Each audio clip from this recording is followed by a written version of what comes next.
Welcome to my video. I'm Strata the Elitist, your resident anime, Generate. and I'll be covering the best anime of this decade. Save you.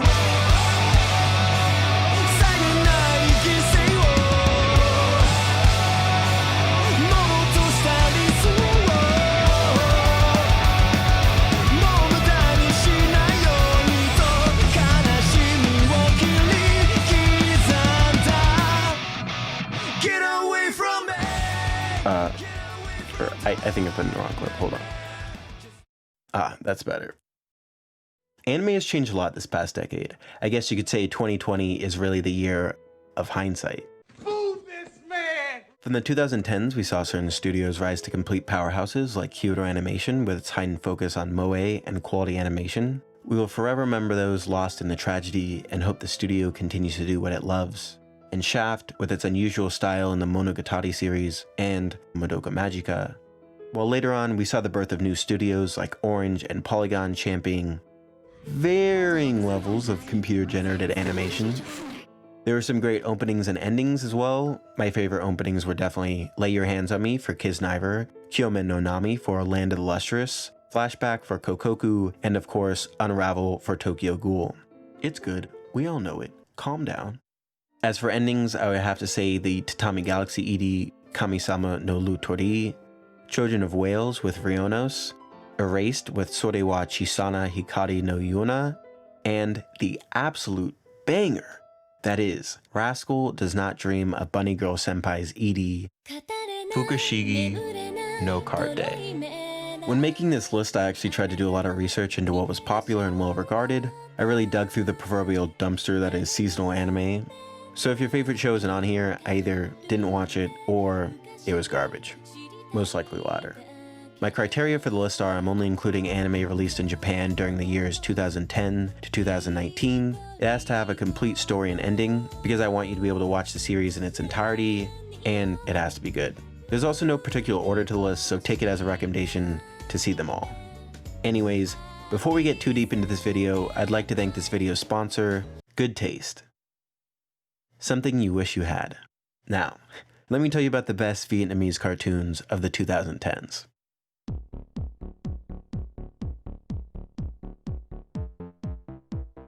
Okay, so I'm already sort of breaking the rules on this entry, but considering that this next one was released at film festivals in 2009, but was actually released in Japan in late 2010, which technically fits within my criteria, and also makes me believe that there may have been some changes made, I'm willing to slide it into this century. First on my unordered list of best anime of the decade is Life's overrated.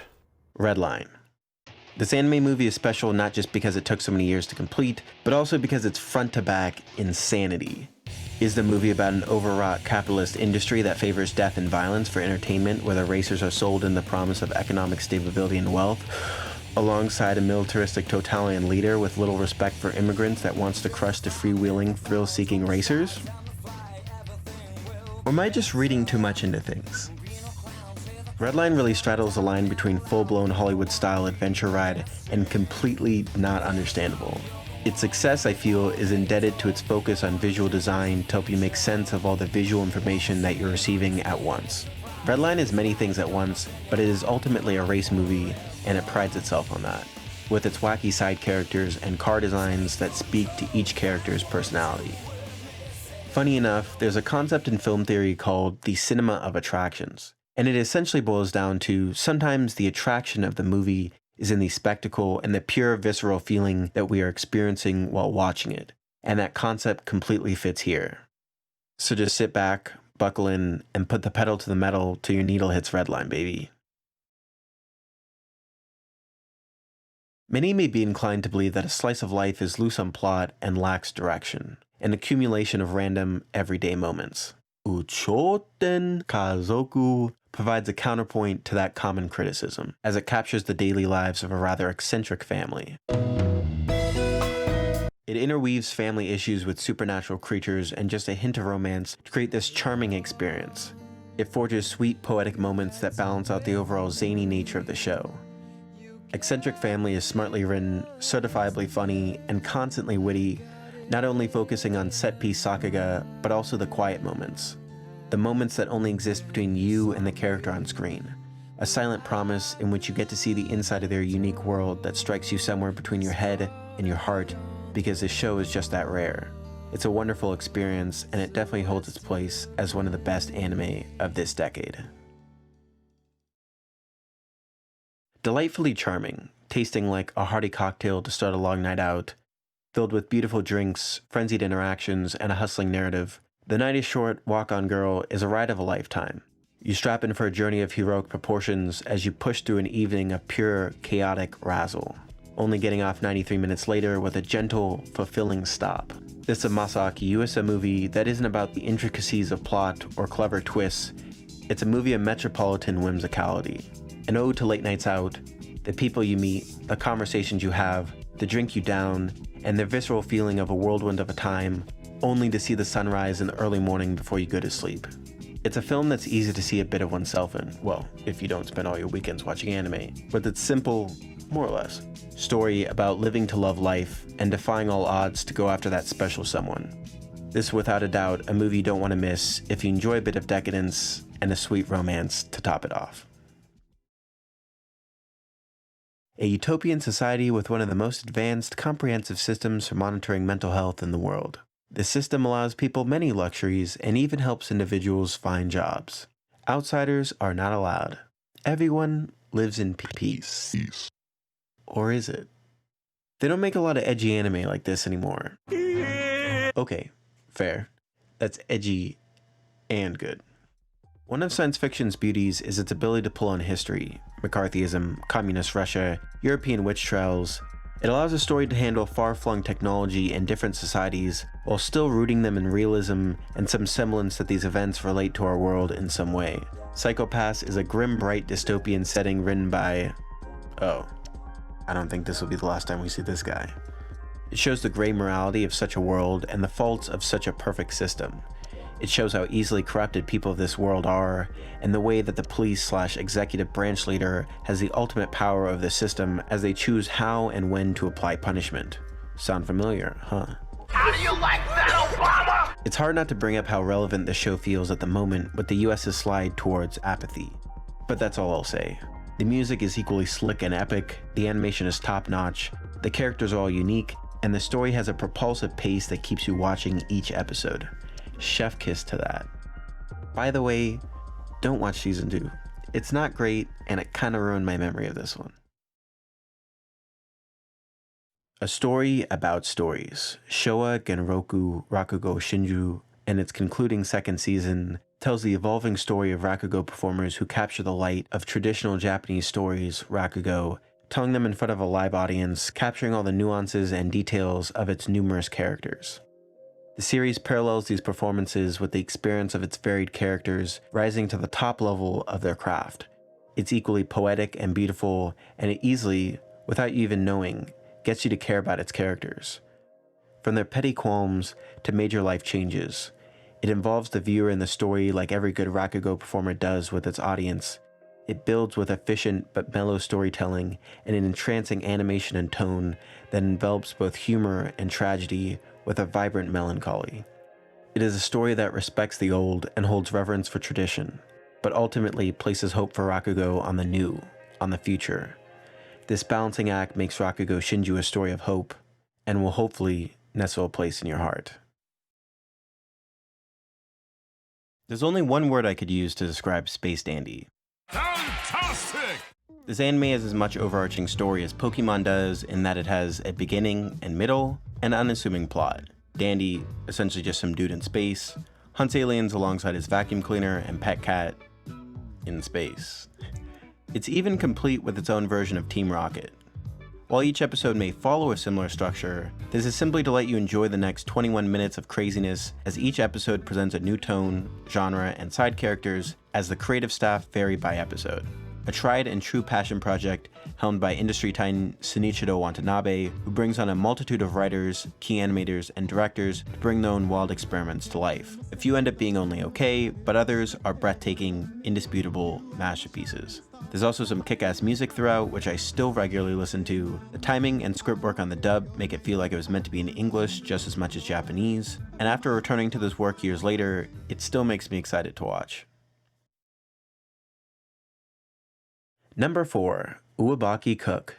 This is most likely the most surprising pick, but could stand to be the best show of the decade. It delicately balances humor and childlike wonder.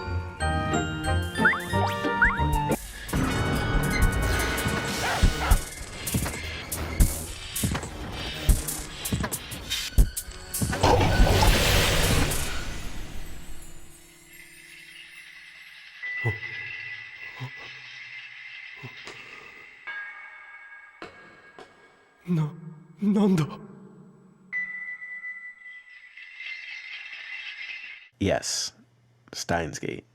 From what is probably one of the best opening anime episodes, you are instantly injected into the world of 2010 Akihabara. The tone instantly establishes this unsettling feeling, suggestive of shadowy forces existing around you that persist through the show. The setting of Midsummer, also airing in Midsummer, will always cement the show as the summer anime in my mind. The plot only tightens as we get further into the exploits of time travel and Okabe's driven experimentation. I want to temper your expectations right now, though. The show isn't perfect. There's a bit of pandering and slice-of-life moments to develop its characters. However, what ultimately stood out is the specific focus on story and tone. It's a well-thought-out story without any gotchas or unconvincing twists. While not straightforward, it has a through line that you can follow but not predict. It's exciting and thrilling, and even after rewatching it a number of times, I still find it refreshing as a science fiction thriller with some really fun to watch characters.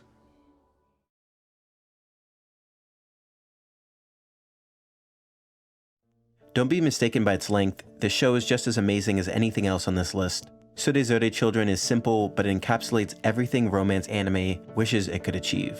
Through its varied cast, it captures the different attitudes and approaches to relationships in high school. And yes, people actually kiss. The show is consistently funny and knows how to put a smile on my face, but the director isn't afraid to switch in tone to deliver more serious moments. Its soft drawn and pretty animation serves the overall package greatly, thus it is the perfect short series at 12 minutes per. Dokyose, aka Classmates, is a beautiful, long OVA, or I guess short movie. I don't know. I do know it's beautiful.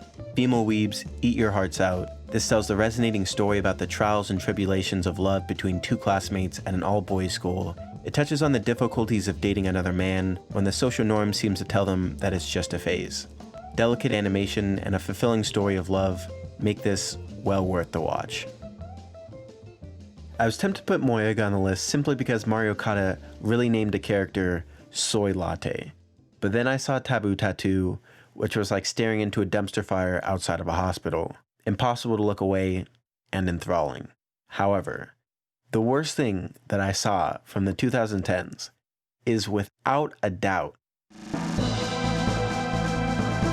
the ending song is fucking terrifying.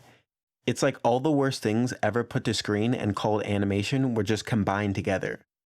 I guess in some senses this show is actually like a 10 out of 10 because it's meant to be bad, as the most meta-level parody of a shitty Fujoshi-ridden yoi anime with its dumb characters, completely nonsensical plots, strange shot selection, and stock dialogue. The characters' voices hilariously shift in and out of character. All the lines are A-listing like it was made in MS Paint. Though the most tragic part of this show is the fact that while its dialogue is meant to be terrible and bland, it honestly sounds exactly like something I'd hear in a seasonal anime. And that's just sad. Before we resume the list, I want to admit that I lied a little. Personally, I would rank the following 3 anime, plus The Night is Short, Walk On Girl, slightly above the others on the list. I still recommend all of these anime, but these are truly some of my favorites. When I first watched Tommy Galaxy back in 2014, I didn't completely vibe with the series. Even now, I can easily see people being turned off by the absurdly fast dialogue in the first episode, the unusual pace of animation and exposition, and the overall style. It's almost like Masaaki Yusa, he directed this, was purposely trying to filter out casual viewers in the beginning because the pace seems slower in the second episode onwards, and the show, ultimately, is fun and rewarding. You come out of it having reflected on yourself. While Tatami Galaxy and The Night is Short have similar themes in this way, they tackle them in very different ways. You are in charge of taking control of your own pursuits and happiness, and there are no excuses for that. In a strange, almost meta way, the eccentric, fast-paced, miss-it-if-you-blink style reflects the experience of the main character and really college in general. The series is overwhelming, but Yuasa carefully peppers the story with details and motifs to keep the viewer on track. But even then, don't fret about catching everything the first time, just enjoy it. Tatami has a heart of youthful energy with its unique approach to a coming-of-age story, a wild, fluid, unusual anime with a mind of its own, but it drips with confidence that you'll love it. And I think that alone makes it worth a watch. You like jazz? Kids on the Slope is a Shinichiro Watanabe anime, and that alone could probably sell you the show. That just wouldn't do it justice, though. The story ebbs and flows with its own unique groove like a Coltrane song. Each charming character brings their own unique rhythm to the song of the story. Each performance feels earned and refreshing as the act of playing music fuses the bonds between Ritsuko, Kaoru, and Sentado into eternity. They have a reason to come around and perform with each other, because this isn't just a story about playing jazz or even about music. It's about becoming accepted, it's about breaking out of your own shell, it's about loving someone else unconditionally, it's about changing yourself. The style and shot choices are impeccable and reveal the craft of a perfectly timed drummer. There's no half-assed musical numbers, there's just the heart and soul of the performers playing their heart out in fluid cell animation. The characters are the melody that the piano and brass play in unison, while the bass line of friendship plinks underneath the whole piece, and I've ran out of metaphors. Regardless, this show is very good. You will never feel something quite like the feeling you get when you see the final episode, because this show isn't something that comes around very often. You want to hear a joke? Happiness. Fate Zero is another Gen Urobuchi-written anime. Everything from the darkness of the night, the brooding atmosphere, to the ear-grabbing premise and orchestral score, this is an action thriller with an intense focus. The story has a vice grip on tension, and the setting of night accentuates this tone and style while simultaneously enhancing the mysterious happenings of the story. The 2 seasons of Fate Zero serve 2 different purposes. The first establishes characters, their motivations, and their ideological position, while cutting stakes with some philosophical dressing to sweeten the deal. What could possibly drive all these mages to seek the Holy Grail in a bloody magical war of life and death? The second season is an explosive payoff to expose each character to their reasonable fate. Yeah, I'll move on. The action comes in full force, showing violent clashes of sublime technical merit by Ufotable. The writing is excellent, the story propels you along this journey into the night as twists and turns snake you through this experience, and the animation is going crazy. Blah blah blah, Yuki Kajiura, something something, Rin's best girl of the decade. The show is as thrilling as it is contemplative and ends in a conclusive but satisfying note that leaves you speechless, because there's nothing left to say as the timer ticks down to 0. I really enjoyed looking through all these shows to find a gem, really digging through forums and mal reviews to find any show that could be good, but ultimately I was quite surprised by the crop of great shows I found. I'd also thought it'd be cool to finish with some stats. I saw around 155 anime this decade, and about 18 of those were films. I'll just say it wasn't a good time for anime movies, I guess. The popularity of each TV show on this list according to its respective season. The average popularity was 6.5, while the most popular shows were Psycho Pass and Steins Gate, both at number 1, and the least popular being Uchoten Kazoku at 16th, an interesting theory that some might say the best don't always rise to the top. Otherwise, that's all from me. I hope you found an anime that you'll treasure forever. Peace. Justice goes by. You make me cry like the waving ocean. You go down. I make you cry.